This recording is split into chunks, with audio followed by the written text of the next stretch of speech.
Let me start with you, Adam. President Trump saying he's signing deals worth $250 billion. Do those numbers add up?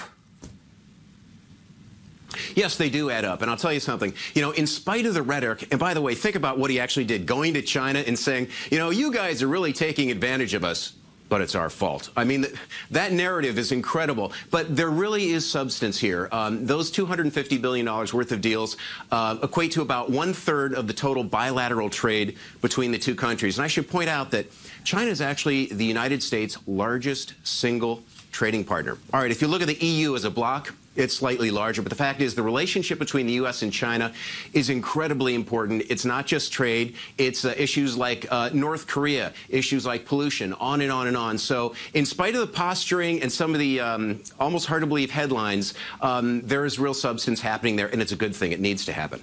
Michael, what's your take, and what do you make of that shift, of that change in rhetoric from it's all China's fault to now, well, no, it's our predecessor's fault, and then the deals coming out of that? Well, to be honest, I am very disappointed by the way in which President Trump has handled his visit to Beijing so far. He talked, obviously, a great deal on the campaign trail and since taking office about what he calls an America First foreign policy, but it seems in Beijing that translates to blaming America first, unfortunately. He has done a 180 when it comes to his approach to the trade relationship, and done so in China's backyard. And I think, unfortunately, the Chinese are getting everything that they want out of this visit so far. They've rolled out the red carpet. They are showing that President Xi Jinping is a global leader on par with the U.S. president, and President Trump's response to that, rather than being tough on the issues that he needs to be tough on, from trade and economic issues to North Korea to the South China Sea and beyond, has unfortunately more or less rolled over and blamed the United States for our trade problems and not China. And that's an unfortunate occurrence so far. Adam, what's your take on that? And has Trump's tough talk turned into something different that maybe is not all so positive? No, this is not about blaming China. This is about taking responsibility. I actually wholeheartedly support the fact that he went over there and admitted that we need to be tougher. I mean, to me, that's actually a shot across the bow, but he's doing it in a way that still straddles the delicacy of international diplomacy. You can't go to China and on Chinese soil insult the Chinese. I've traveled extensively through China. I've done business with China. I was a former oil trader where I negotiated large oil deals with China. You have to thread this line, and I'll give you a very specific example. When they wanted to buy oil from my company and we put together a long-term deal with them, we gave them a price that equated to about a 10% return for us. They'd already done the numbers, and they looked and they said, you know what, at that price, we'll sell to you. Redo your numbers. We ran them at 8%, and they said, we can live with that. So you're talking about very shrewd global operators. Well, let me ask you, Michael, what about the possibility that Donald Trump is, in a sense, giving away on the trade issue, maybe for getting some cooperation on North Korea for the Chinese? Could that be at play here? Well, it's very possible that it could be the play that the Trump administration thinks it's trying to go, and we've certainly seen comments from President Trump to that effect in the past. I think, unfortunately, it's a mistaken premise.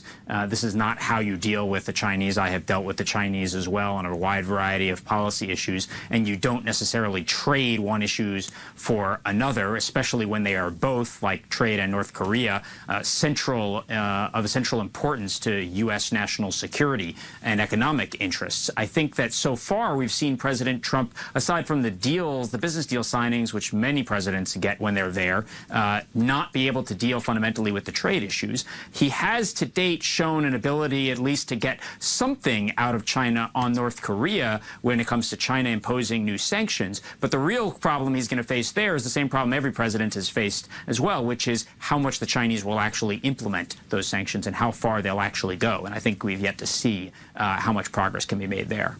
Well, what about, Adam? President Trump has said in negotiating, you don't give away something until you get it. President Trump now softening his tone on criticism on trade with China, but we don't see the Chinese lowering their trade barriers yet. We don't see anything concrete.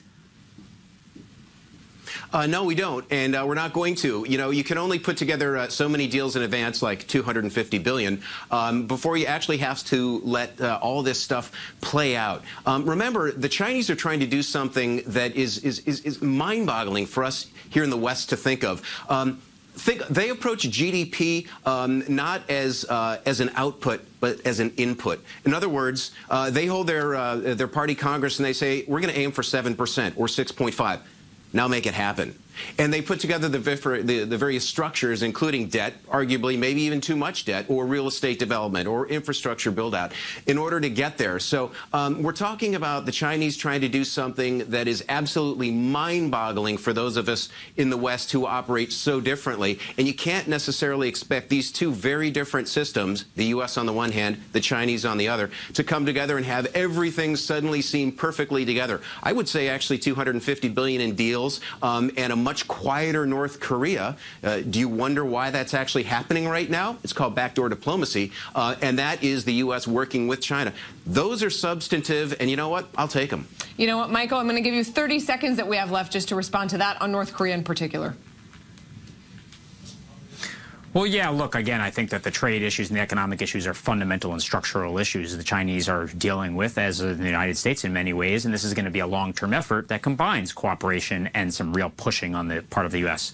But when it comes to North Korea, again, we're not in a fundamentally different place than we have been in years past when it comes to China on North Korea, and what we really need to be seeing out of the U.S. administration right now is a real investment and willingness to pursue a diplomatic path, because at the end of the day, the only way we're going to get what we want from North Korea is through diplomacy. And China is only going to do so much when it comes to North Korea. And so in many ways, the Trump administration needs to be open to diplomacy and pushing it a lot harder right now. All right, Michael Fuchs in Washington, Adam Johnson in New York. Pleasure to have you both here weighing in. We're going to go out for a quick break. Much more on right here, an incredible project happening right here in the Middle East when we're back.